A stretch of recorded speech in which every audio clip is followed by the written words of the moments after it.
right, so with the tool shed moved into its permanent home, it was finally time to start working with some wood and making some sawdust.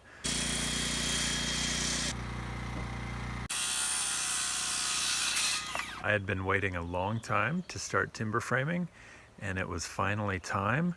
And I think I had thought about it just about as much as I possibly can without making any cuts or sawdust. And so I was very happy to get out and start my first piece. I also had to remember exactly what was in the pile because as you're milling, you're not necessarily able to follow a list strictly. You have to just get what you can get out of the logs that you have. And I was reminded pretty shortly that I have exactly the number of pieces that I need to be able to pull off this frame, meaning that I can't screw up any of the pieces or I have to cut down a tree. So no pressure or anything, but it was time to start cutting joinery and I had to get it right.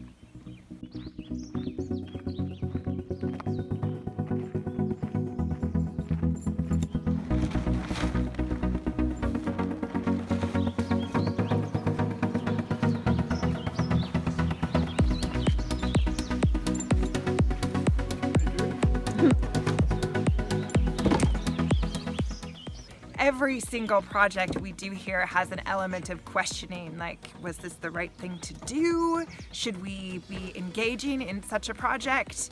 Is this work worth it? In the case of the shop, it's really a question of whether we can handle this big of a project right now, feeling like there was a big pile of joinery to be done, and Nick is really the only one who can do it. And is that going to be possible for one man in 3 weeks?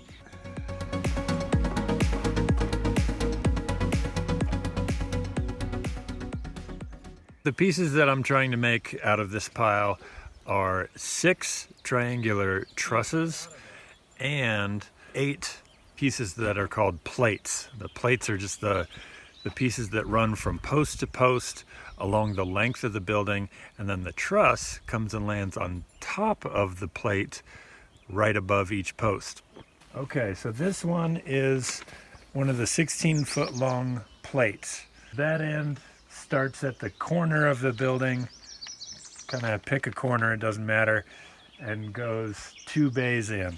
The reductions are mostly for slipping into the brackets at the top of the steel posts. And then on the top here, these reductions are for where the trusses come and land. So working with rough cut lumber, you have to hone down to a real size just at your joinery sites. So I started with one of those, and it let me sort of develop some jigs in order to get my method of reducing down to ideal beam size all dialed in. And I came up with some good ways to do it. It's repeatable, but it still is a lot of time. So with that under my belt, I decided I really want to see something that's going to look like the building. So it was time to start building a truss.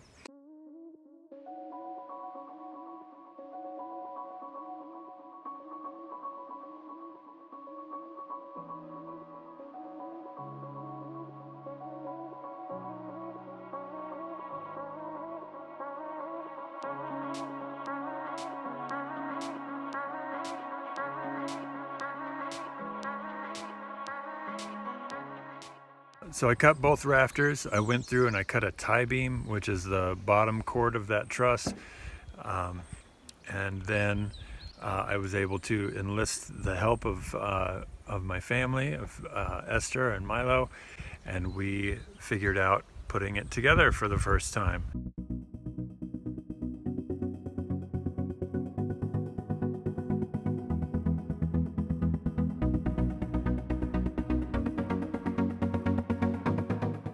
So it's still pretty satisfying to me to see a tenon enter a mortise and just have it work. That's great when when all of your cutting and checking pays off to where it just kind of fits together. And mostly that happened.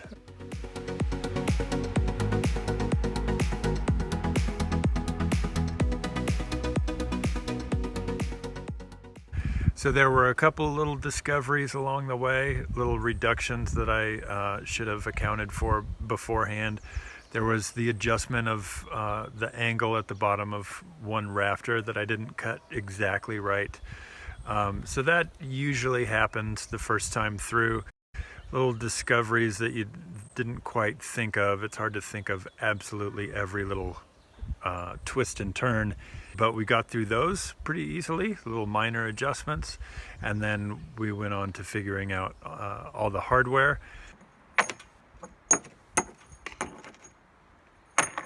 I am incorporating more hardware in this building than in the house. The house was really just straight up timber framing with hardwood pegs, no metal fasteners until we got to the roof.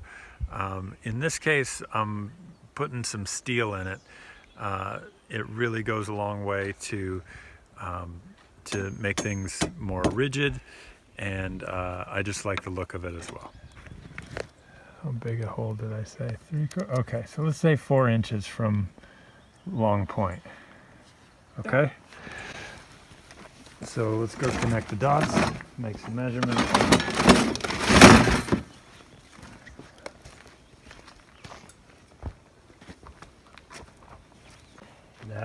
That's our line. Yep. And we're going to call it 4 from either end.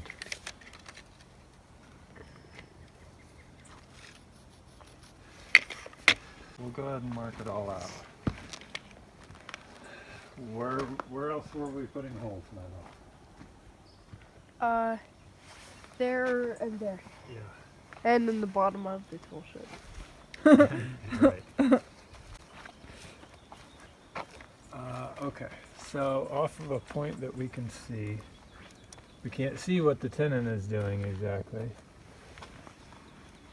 We're going to measure this. It's 4 inches going that way and 1.5 inches down. Got that. Have you dealt with X and Y coordinates in school? Yeah. So that's what this is telling me. I just pulled a distance from there to there. So which one is X and which one? X is across and Y is up and down. Okay. So 4 over. Y always goes first, right? Nope, X goes first. X goes first. So 4 across, 1.5 down.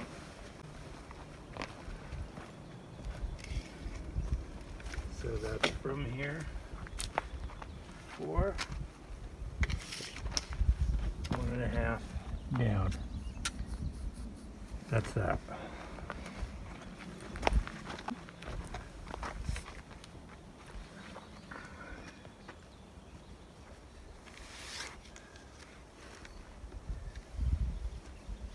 Okay. So those are marked. Now I need to find the appropriate drill bits.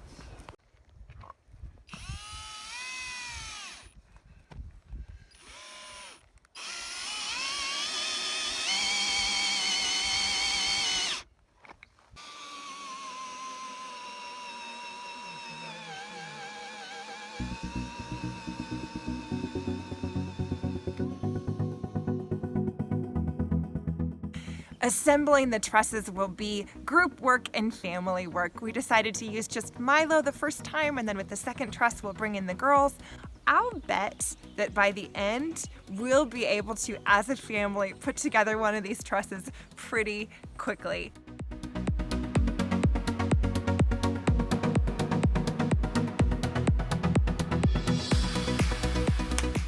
Oh, how'd that go? I think it was good. We made it through. Yeah. I thought it fit okay, and it looks nice, right? It's beautiful.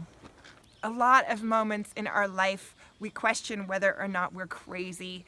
It does feel a little crazy to be building another building when the first one isn't finished yet. There are projects that are infinite in number and in scope. And to take on a big project like this can feel a little nutty. With each piece, though, we're turning unknowns into knowns, and we are making this project a reality. Once this building is up, a lot of things are going to get a little bit easier, and I, for one, can't wait. All right, give me the tour. All right, so this is our first completed truss. It's called a queen post truss. The queen posts are actually tension members, so they can be steel rod, which I thought was pretty cool. I had to fabricate a little angled piece so that the load is on the nut in the right direction.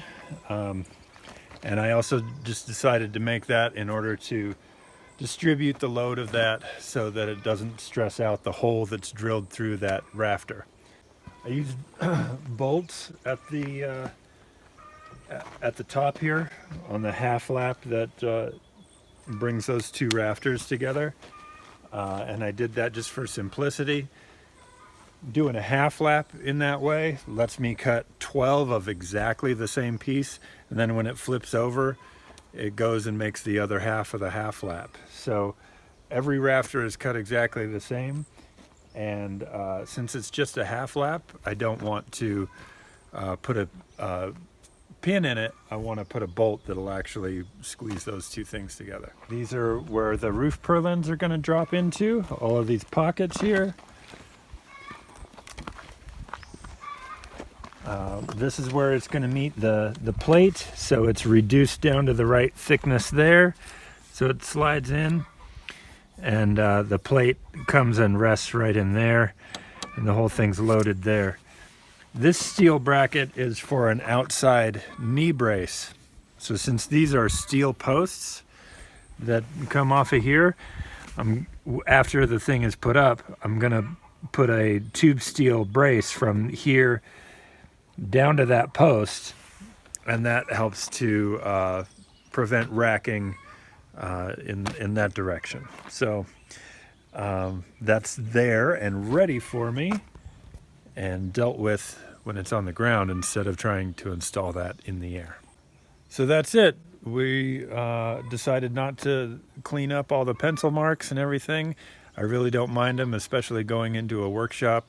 I imagine that I'll get it all up and then smear oil all over the entire frame before I let too much time pass. But this one's ready to go. It's really good to see one finished piece sitting there as the beginning of the stack, but I know that there's a big stack coming. So as satisfying as that was, I gotta sort of carry that energy through the next 5 trusses and a bunch of plates to actually get us ready to go. You gonna jump for me this time? All right.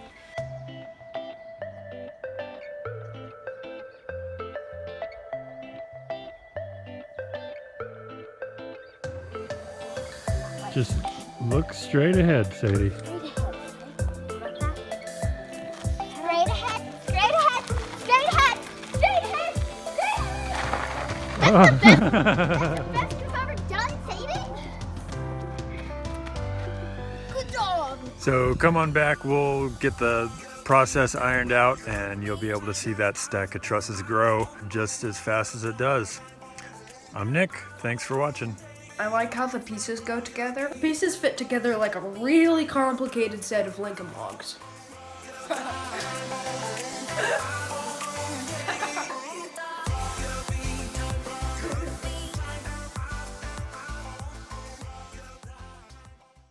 Break it down, that kind of thing. Break it down. Absolutely.